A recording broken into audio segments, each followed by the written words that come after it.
নতুন অন্তর্বর্তী সরকার দায়িত্ব নেয়ার পর জাতীয় সঙ্গীত পরিবর্তন ও মুক্তিযোদ্ধার সংখ্যা নিয়ে বিতর্ক উস্কে দেন জামায়াতের সাবেক আমির গোলাম আজমের পুত্র। এ নিয়ে বেশ ক্ষুব্ধ প্রতিক্রিয়া জানান মুক্তিযোদ্ধা ও প্রগতিশীলরা। সেই আলোচনা শেষ না হতেই সরকারের মুক্তিযুদ্ধ বিষয়ক উপদেষ্টা জানালেন, মুক্তিযোদ্ধাদের নামের আগে বীর শব্দ বাদ দেওয়ার কথা। বাংলাদেশের ইতিহাসের সবচেয়ে গৌরবোজ্জ্বল অধ্যায় হল ১৯৭১ সালের মুক্তিযুদ্ধ। এ যুদ্ধে যারা অংশগ্রহণ করেছিলেন তাদের বীরত্বের কথা বাঙালির মনে গভীরভাবে বেঁচে আছে। ২০২০ সালের অক্টোবরে মুক্তিযুদ্ধ বিষয়ক মন্ত্রণালয় একটি গেজেট প্রকাশ করে, যেখানে বলা হয় মুক্তিযোদ্ধাদের নামের আগে সব ক্ষেত্রে বীর শব্দটি ব্যবহার করতে হবে। এটি করা হয়েছিল বাংলাদেশ মুক্তিযোদ্ধা কল্যাণ ট্রাস্ট আইন ২০১৮ এর ধারা ২-১১ অনুযায়ী। ওই আইনে মুক্তিযোদ্ধাদের বীর মুক্তিযোদ্ধা হিসাবে সংজ্ঞায়িত করা হয়েছে। গেজেট প্রকাশের পরপরই এটি জাতীয়ভাবে প্রশংসা করে এবং মুক্তিযোদ্ধাদের সম্মানের প্রতীক হিসাবে স্বীকৃত হয়।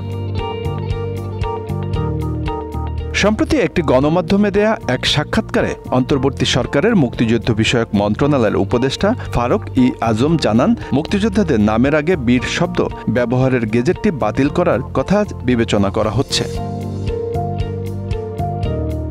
ওই সাক্ষাৎকারেও উপদেষ্টা বলেন, মুক্তিযোদ্ধা শব্দটি বীরত্বব্যঞ্জক। মুক্তিযোদ্ধাদের আগে কেন আলাদা করে বীর শব্দ লাগাতে হবে? যারা এই শব্দটি যুক্ত করতে বলেছেন তারা কি মুক্তিযোদ্ধা শব্দটিকে বীরত্বপূর্ণ মনে করেননি? এমন প্রশ্নও উপদেষ্টার।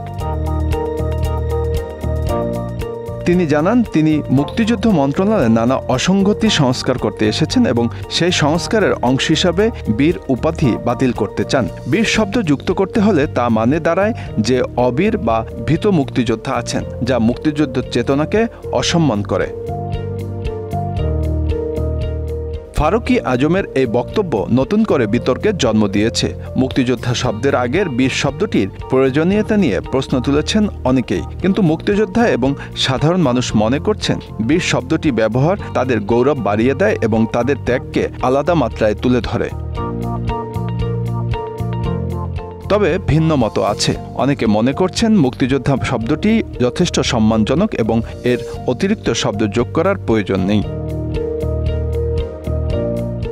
বেশ কয়েকজন মুক্তিযোদ্ধা নেতা ফারুক-ই আজমের এই মতামতের বিরুদ্ধে কঠোর সমালোচনা করেছেন। তাদের মতে মুক্তিযোদ্ধাদের বীরত্ব ও আত্মত্যাগের যথার্থ মূল্যায়নের জন্য এই বীর শব্দটি সংযোজন অপরিহার্য। তারা বলছেন, এটি কেবল একটি শব্দ নয়, এটি একটি সম্মানের প্রতীক যা মুক্তিযোদ্ধাদের অবদানকে নতুন প্রজন্মের কাছে তুলে ধরে।